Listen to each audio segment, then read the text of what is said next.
Welcome to Evolve, Reinventing Leadership, Building Freedom Cultures, with CEO and award-winning author, Yvette Bethel.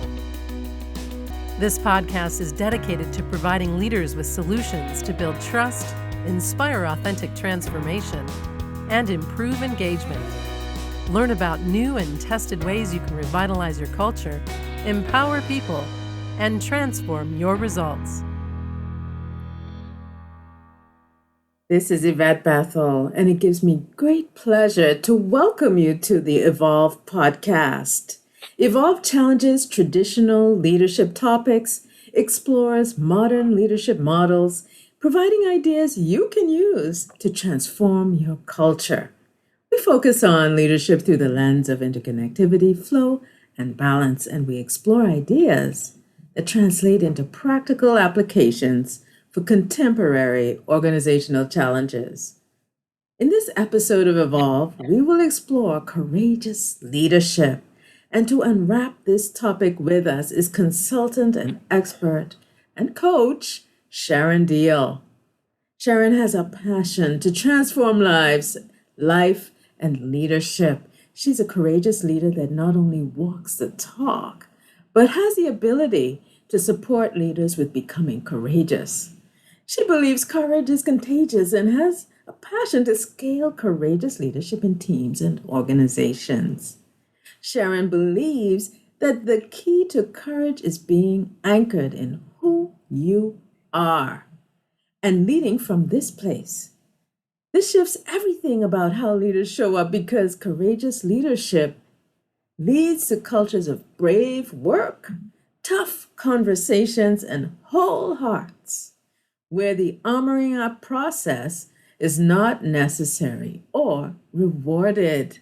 After 25 years as a leader and owner in the corporate environment, she is especially effective in working with entrepreneurs, executives, and their teams. She is the founder of the Who Am I Foundation, where she engages individuals and organizations through educating, facilitating, coaching, and training. Sharon is an EQ Practitioner, Facilitator, and Assessor. She's an Assessor and Conversational Intelligence Coach. Welcome, Sharon, to Evolve. Yvette, thank you so much. What a lovely welcome. Beautiful to be in the space with you. Thank you for joining me. Now, we've heard about your background just now. Just share with us a little bit more about your journey to understanding and becoming a courageous leader, and help us to understand why you're so passionate about it. You know, Yvette, my background in corporate was in the storage industry. And I think it was where my preparation for equipping and developing leaders really started. I started to see it doesn't matter what I learned, I would bring it back to the team and want to equip them and get them skilled up so that they could use it for their own purposes. And it was in 2009 when I hit a little bit of a turning point in my own life, and I landed up in a coaching space. And at that stage, I had no idea what coaching was. But to be honest with you, it was the first time in my life I found a safe place. And when I walked in there, I was the typical arrogant, prideful, climbing the ladder, wanting to reach the top, wasn't quite concerned about how it was that I got there as long as I got there. So it lacked serious integrity. And when I came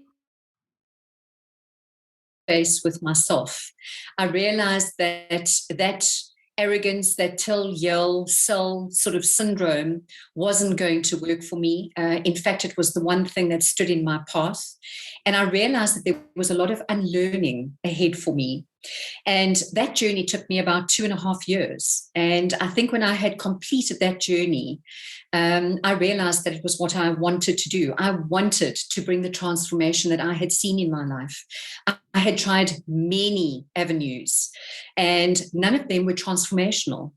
And that is what I do on a daily basis now, is get into that space with individuals, with teams, with organizations, executives, create a safe space and journey with them, whatever that is, to their place of authenticity so they can live, love, and lead from that place. Now, you and I have talked about this who am I kind of purposeful living. And explain to our audience exactly what does it look like to be a courageous leader? Like, and how do they get there? What is that journey for them? Sure. What does a courageous leader look like? I think that it starts with authenticity. It's really knowing yourself exceptionally well, being settled in all of who you are, which means that you need to be accepting of your strengths, know your weaknesses, and know what it is that you're called to, what brings your heart alive, what it is that you want to engage with, where you add value. The courageous side of it comes in with a character development.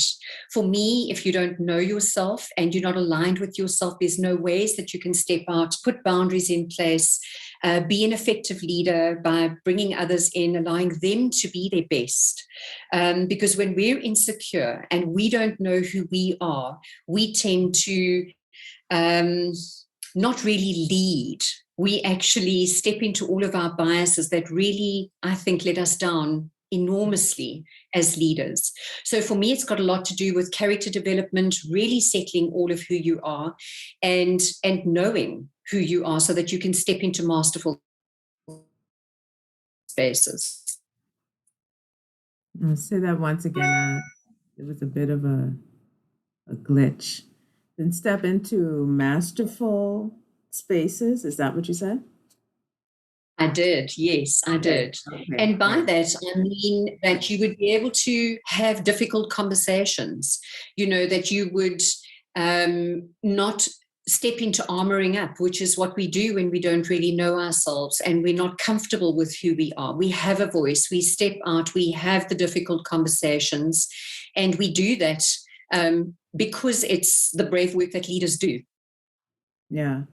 And leaders don't necessarily always work within organizations. They work, they exist everywhere. So with us, with that background, share with us, because I know you don't only work with organizations, share with us one or two examples of something courageous that your clients would have done as a result of, their engagement with you. Sure. Yvette, I think it's from believing in themselves, taking opportunities that they would usually hide from, following through with projects that they never thought would come to fruition, really engaging and not, I think one story that comes to mind profoundly for me was a young lady who had gone into 5 different directions, from doing nature reserve guiding to becoming a teacher to doing online sort of brain work in terms of the neuroscience that she had a passion for. And not one of those aspects did she bring to completion. And the one day I asked her if she believed that she was beautiful and if she believed that she was good enough, what would have been the difference? And she said, I would have written those final exams knowing that I wasn't going to fail. So she never engaged because of her fear of failure. And that seems like a very simple thing that one of the people I've worked with would do, but it was profound. Absolutely profound. And there are so many leaders that don't step into their purpose and destiny because they don't believe in themselves. Interesting. I always like to look at the shadow side of different types of leadership. From your experience, what's the shadow of a courageous leadership? What do they need to look out for so that they don't kind of overdo it? I think the first, there's a number of shadows that stand up in leaders. I think The one is really knowing your shadow self and actually accepting it, because it's not going away. It's something that requires validation within you. And I think it's part of what drives our shame.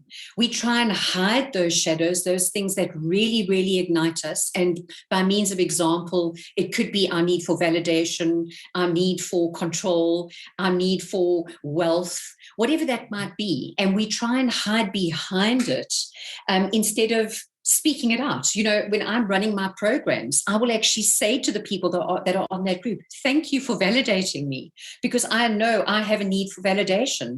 And I do the things that I do because it actually brings me what I'm looking for. And that's part of embracing our shadow self. So we step into that space of actually bringing our best. What if the need is justifiable? Like if they decide, well, I'm not going to speak out because I could lose my job. It may not be wealth or anything, it's just survival. Like, Yes. what would you say to that, to someone that, is not being courageous because they want to survive? You know, in toxic environments today, it's a really tough call, because intuitively, a lot of people want to actually be courageous and know that if they want to keep their jobs, they need to tick the boxes and show up the way that they're required to. Otherwise, they'll be ostracized and basically seen on the outside. However, I think much like with myself, when I got to that place, I couldn't wear the masks any longer.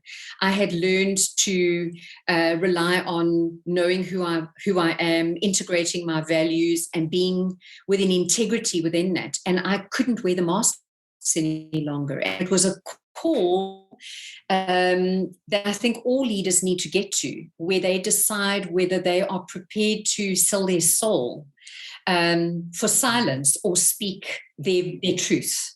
And there's a way to do that. You know, we can speak our truth. And that's why I think conversational intelligence is so powerful. It comes alongside our emotional intelligence to be able to actually communicate authentically what's really going on, what it is that we see and think. And even the hardest, most toxic leaders can actually have those conversations if we know how. Mm-hmm. Interesting. A lot of organizations that I come across have a control theme in the culture, and this kind of compliance value system really strips away discretion and courage and all these things that we're talking about. If a leader is working on becoming courageous and they're doing things differently, what can they do to help bring their employees along on this journey? Because it's not a singular journey, it's a team journey, and they need to respond to the changes and not sit back and say, oh, you know what, this looks kind of, I'm skeptical about this because, where's this all coming from? Where's this going? Oh, it's not going to last. Like that kind of attitude can start to emerge. So what can the courageous leader do to help the team to buy into and really move to courage as well? That's a very good question, because when I go into organizations, I rarely work with the individuals unless there's a buy-in from top leadership, because it becomes a very, very difficult journey for courageous leaders who are really on this journey to actually find a voice, be able to speak out if the system that they're in doesn't allow it. And I think it's a journey that they should try and take together, where they're learning and understanding what's going on for each one of them. I know you work a lot more with systems. I'm having that whole world opened to me as I walk a journey with you. So you could bring a whole lot of depth to that, because I've done a lot more of the personal work with teams. And I've now realized the value of bringing in the system along with that. But I do believe that being on a journey, firstly individually, and then as a team, is absolutely powerful, because you learn to speak the same language. You learn to pull back the layers simultaneously. The vulnerabilities steps in. And of course, everybody's at a different place at a different time, but it gives people a language to try and understand and to bring about the transparency, the openness, and the honesty around where it is that they find themselves so that they can learn to actually express what's going on.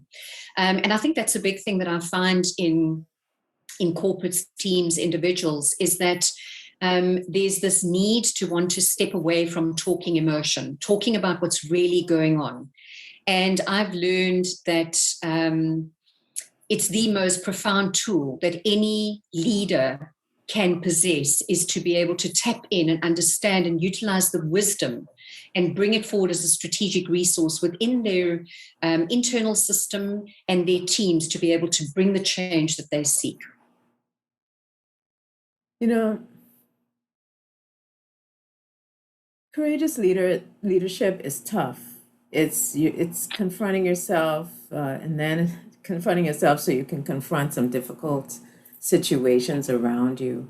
And so, people will be like, I don't know. I'm uncomfortable. From your perspective, why should they do this? Why should they become a courageous leader? I mean, and go through the pain of looking at themselves and the discomfort. Like, why should they go through that? So the first answer that comes up for me is because they're going to find freedom. That freedom of being who they are, that peace that everybody's looking for, that peace that just brings alignment when you know that you know that you know that you're in alignment with yourself, you're living your values, and you're leading from that place makes all the difference. When we talk about effectiveness, we talk about quality of life, we talk about well-being and relationships. It lies at the core of all of that. The minute you become integrated with yourself, you're going to see a huge increase in your success and your fulfillment in each one of those areas. Mm-hmm. As a final question,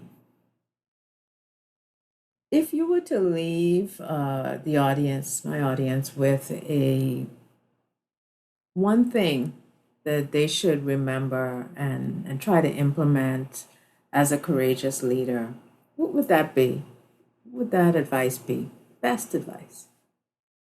Before you make any decision in life, check in as to how that serves you.